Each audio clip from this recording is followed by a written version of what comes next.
وعلیکم ورحمۃ اللہ وبرکاتہ۔ سامعین و عزیز طلبہ و محترم اساتذہ کرام، دیکھیے ہمارے سامنے دوسرا سبق کھلا ہوا ہے، آسان نحو کا دوسرا سبق۔ ہم نے پچھلی قسط میں یا پچھلے ایپیسوڈ میں ہم نے آسان نحو کا پہلا سبق پڑھا تھا، اور اس میں سبق کا خلاصہ بھی ہوا، اور جس حضرات نے اور جس سامعین نے اس کو غور و خوض کے ساتھ سنا ہوگا، انشاءاللہ ان کو بات سمجھ میں آ گئی ہوگی، اور اگر نہ بھی سمجھ میں آئے تو ہمیں کمنٹس میں بتا دیجئے، ہم اس کو اچھی طریقے سے وضاحت کر کے آپ کے سامنے پیش کر پھر سے پیش کریں گے انشاءاللہ۔ دوسرے سبق کی طرف ہم چلتے ہیں۔ معلوم ہے کہ مفرد کی چند قسمیں نکلی تھی، اسم، فعل اور حرف، تو وہاں اسم، فعل اور حرف کی تعریف ہوئی تھی۔ اب اس کے علامت اور اس کے خاصے کو بیان کریں گے کہ اسم کے پہچاننے کی علامت کیا ہے، ہم کیسے اس کو جانیں گے کہ یہ اسم ہے، اور کیسے جانیں گے کہ یہ فعل ہے، اور کس طرح ہم جانیں گے کہ یہ حرف ہے۔ تو اسی کو مصنف علیہ الرحمہ بیان کر رہے ہیں۔ کہتے ہیں کہ اسم کی علامتیں چند ہیں، جس میں سے کچھ کو یہاں بیان کر رہے ہیں۔ چلیے، اسم کی علامت چند ہیں۔ اس کے شروع میں ال ہو، جیسے الرجل، اس پر حرف جر، نمبر 2 اس پر حرف جر آئے جیسے فی المسجد، نمبر 3 اس پر تنوین آئے جیسے رجل، نمبر 4 وہ مضاف ہو جیسے قلم قاسم، نمبر 5 مسند الیہ ہو جیسے الکتاب جدید، فعل کی الکتاب جدید۔ تو یہاں پر دیکھیے اسم کی علامتیں بیان کی کہ اسم کی علامتیں کیا کیا ہیں، یعنی اس کے پہچاننے کے طریقے کیا کیا ہیں۔ تو اس کے پہچاننے کے طریقوں میں سے اولاً سب سے پہلے بیان کیا کہ اس کے شروع میں ال ہو، یعنی کوئی بھی لفظ ہو، کوئی سا بھی ایسا لفظ ہو جس کے شروع میں ال ہو، تو ہم فوراً کہیں گے کہ یہ کیا ہے، اسم ہے، کیونکہ اسم کی علامت میں سے اسے بیان کیا، لہٰذا ہم اسے کیا کہیں گے، اسم کہیں گے۔ جیسے مثال کے طور پر لایا الرجل، اس کی جگہ ہم ہزاروں مثال پیش کر سکتے ہیں۔ الکتاب، الکراسہ، القلنسوہ، السیارہ، الخضروات، الارز، تو یہ سب مثالیں کیا ہیں، یہ سب اسم ہیں۔ کیوں؟ اس لیے کہ اس پر الف لام داخل ہے۔ اور نمبر 2 یعنی اس کے پہچاننے کی دوسری علامت کیا ہے، تو کہا اس پر حرف جر آئے۔ آگے انشاءاللہ آپ ایک سبق گزرے گا جس میں حرف جارہ کو بیان کیا جائے گا، اور وہ کتنے ہیں اسے بھی بیان کیا جائے گا۔ خلاصہ کے طور پر ہم کہیں گے کہ حرف جارہ 17 ہے، جس میں کچھ لوگوں کا اس میں اختلاف بھی ہے، بعض لوگوں نے اس میں کچھ اور بھی حرف ڈالے ہیں، جس میں شامل کیے ہیں، جس سے حرف جارہ کی اور بھی اوپر تک قسمیں آتی ہیں۔ تو اس میں آپ کو کوئی بحث اور اختلاف نہیں ہونی چاہیے۔ وہ ہوتا ہے کہ کسی کو پتہ چلا کہ نہیں یہ 17 ہے، اور کسی کو معلوم غور و خوض سے اور جستجو سے معلوم ہوا کہ نہیں یہ 18 بھی ہیں، اور کچھ کو ملا کے بیان کر دیا کہ ایک دو کو ایک ساتھ کر دیا اور اس کو کہا کہ یہ ایک ہی ہے۔ تو اس طریقے سے کچھ لوگوں نے اس طریقے سے بیان بھی کیا ہے، لیکن ہم چلتے ہیں کہ یہ 17 حرف جارہ۔ تو حرف جارہ اگر پڑھیں گے انشاءاللہ کہاں آگے سبق میں، لیکن ابھی فی الحال وہ بات جو یہاں پر موجود ہے اس کی طرف ہم چلتے ہیں۔ کہتے ہیں کہ اس پر حرف جر آئے۔ حرف جر جیسے مثال کے طور پر ہم آپ کے سامنے پیش کرتے ہیں کہ سب سے پہلے تو جانیے فی، الا، علا، اسی طریقے سے اور بھی حرف جارہ آتے ہیں۔ تو مثال کے طور پر من، اسی طریقے سے اور بھی حرف جارہ ہیں، من، فی، الا، علا، یہ سب کیا حرف جارہ ہی ہیں۔ با جیسے ایک مثال ہے باؤ تاؤ کاف لام واو منذ مسخلہ ربا حاشا من عدا فی ان علی حتی الا۔ آپ کو سمجھ نہ آئے گا، آپ کو لگ رہا ہوگا کہ ہم رامائن پڑھ رہے ہیں، لیکن نہیں، اس کو ہم ایک الفاظ میں با، تا، لام، یہ سب کیا حرف جارہ ہیں۔ تو یہ جس پر بھی داخل ہوگا تو ہم سمجھ جائیں گے کیا وہ اسم ہے۔ جیسے یہاں پر مصنف علیہ الرحمہ دیکھ رہے ہیں کہ وہاں پہ لکھا ہوا ہے فی المسجد، تو یہاں پر دیکھیے فی المسجد میں فی جو ہے یہ کس پر داخل، المسجد پر داخل ہے، لہٰذا ہم کیا جانیں گے کہ المسجد کیا ہے، حرف یہ اسم ہے۔ اور اس پہ تیسری علامت کیا ہے، اس پر تنوین آئے جیسے رجل، تو یہاں پر دیکھیے تنوین کسے کہتے ہیں، تنوین کہتے ہیں جس پر 2 پیش ہو، تنوین جس پر دو پیش ہو اس کو تنوین کہتے ہیں، یا دو زبر ہو یا دو زیر ہو، تو یہ سب کیا ہے؟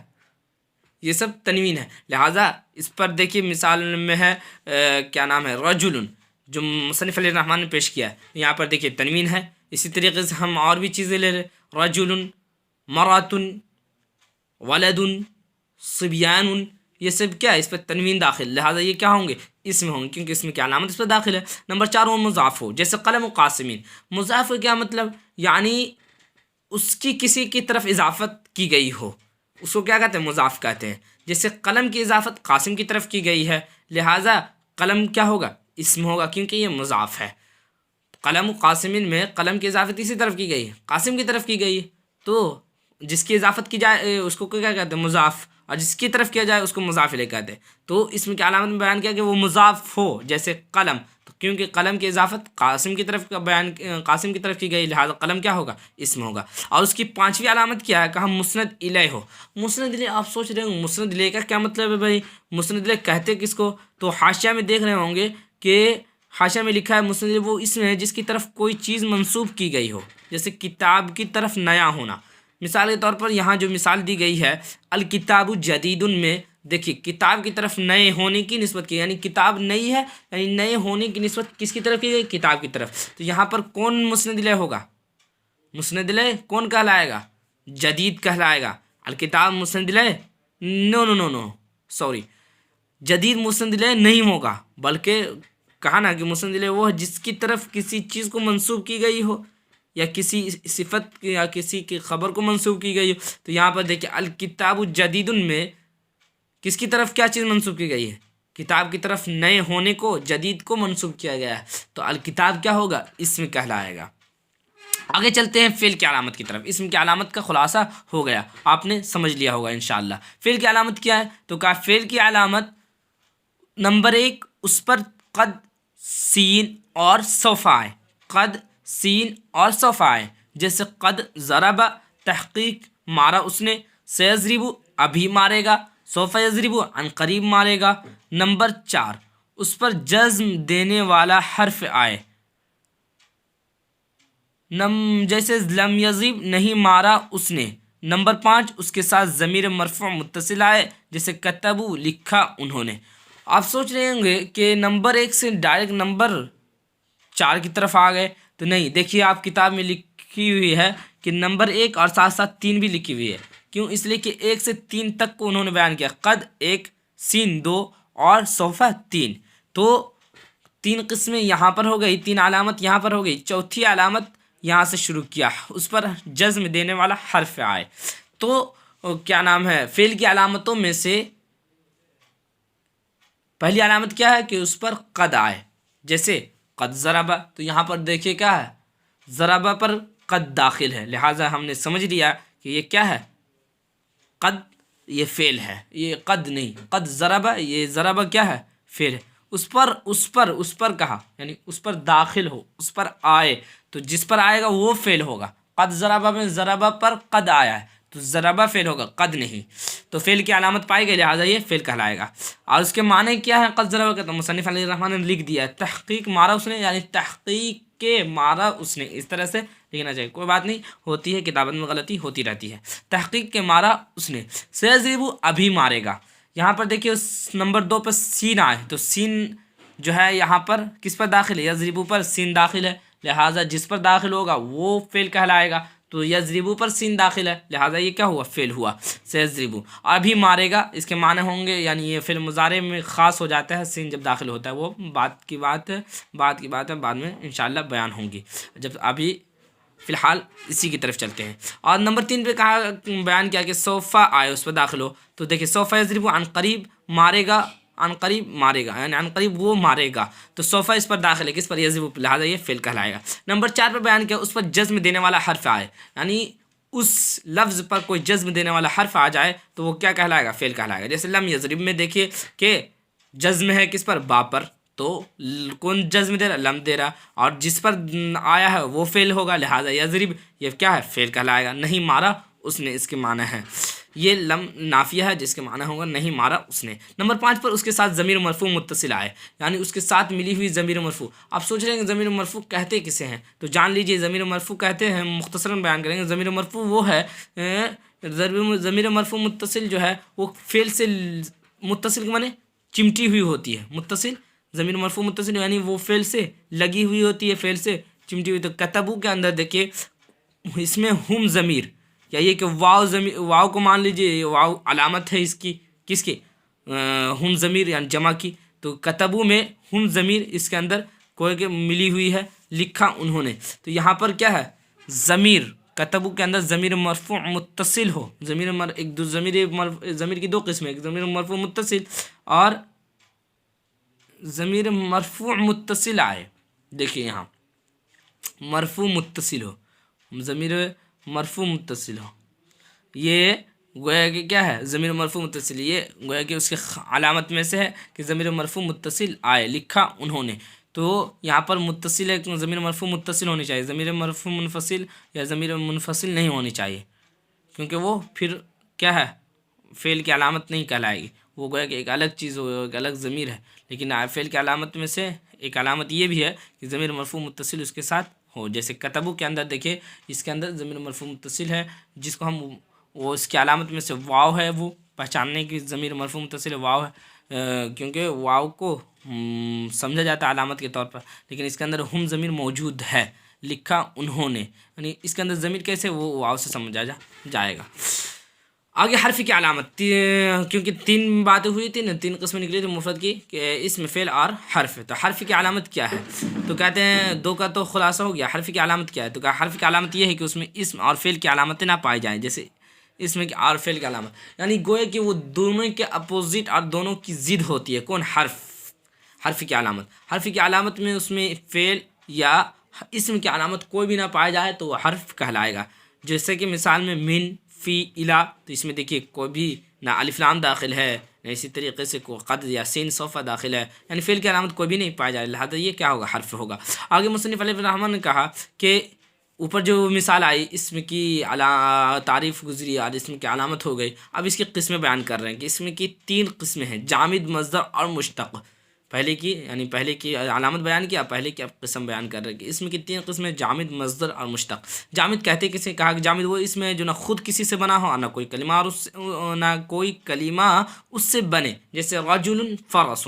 تو یہاں پر دیکھیں جامد وہ اسم ہے جو خود کسی سے نہ بنا ہو، یعنی وہ خود کسی سے نہ بنا ہو اور نہ ہی اس سے کوئی بنتا ہو، نہ ہی اس سے کوئی بنے یا بنتا ہو، جیسے رجل۔ تو یہاں پہ دیکھیں رجل کسی سے بن کر آیا نہیں ہے، یا یہ کہ اس سے کوئی چیز بنتی نہیں ہے، یعنی اسی کو بننے کا مطلب مشتق ہونا، اس سے کوئی چیز نکلنا۔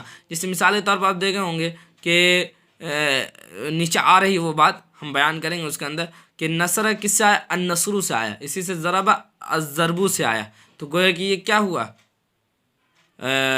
مشتق کہلایا کون؟ نصر، ضرب۔ کیوں؟ اس لیے کہ یہ نکل کر آیا کس سے؟ یہ مشتق ہوا کس سے؟ النصر سے، تو یہ کیا ہوگا؟ مشتق کہلائے گا، اور اس سے دوسرے الفاظ بنتے ہوں، جیسے نصر، ضرب، نصر ضرب اسی کو کہا ہے نا، اسی کو نصر اور ضرب کا، یعنی النصر الضرب۔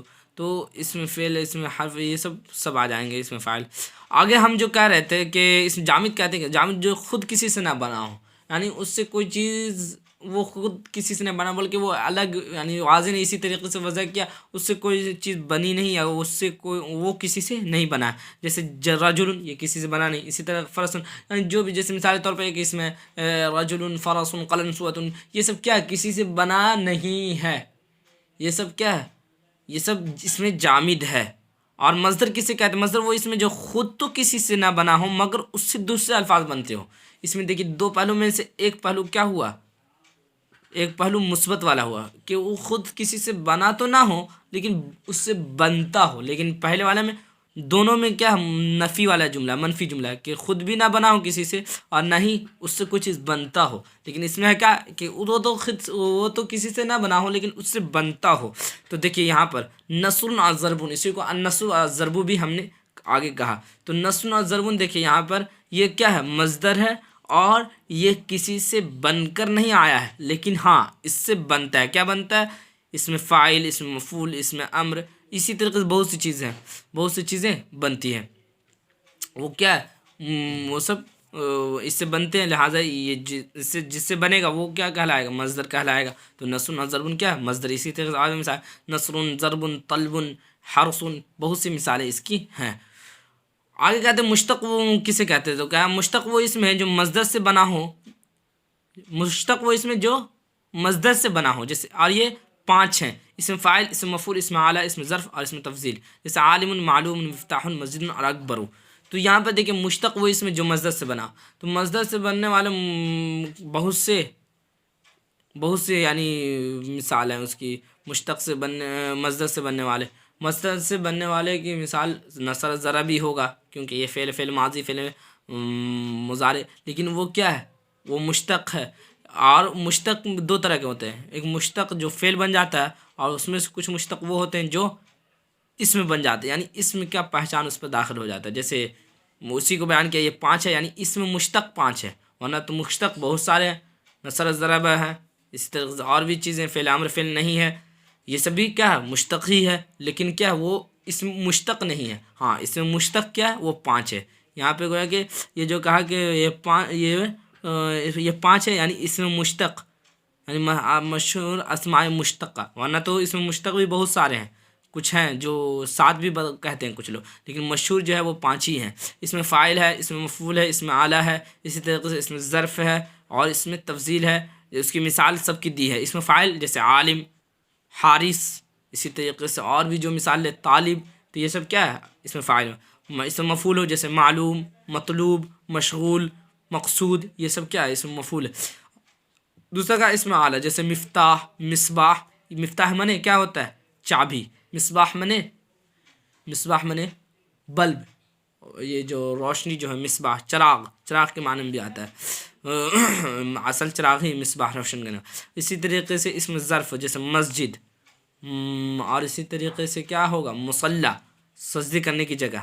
اور اس میں تفضیل ہو جیسے اکبر، اصغر، اسی طریقے سے اشفق، اسی طریقے سے ارحم، یہ سب کیا ہے؟ اس میں تفضیل ہے، لہٰذا یہ کیا ہوں گے؟ اس میں مشتق کہلائیں گے، اور یہ سب مشتق ہی ہیں۔ دوسرے سبق کا خلاصہ ہو گیا سامعین۔ اب ہم چلتے ہیں۔ السلام علیکم ورحمۃ اللہ وبرکاتہ۔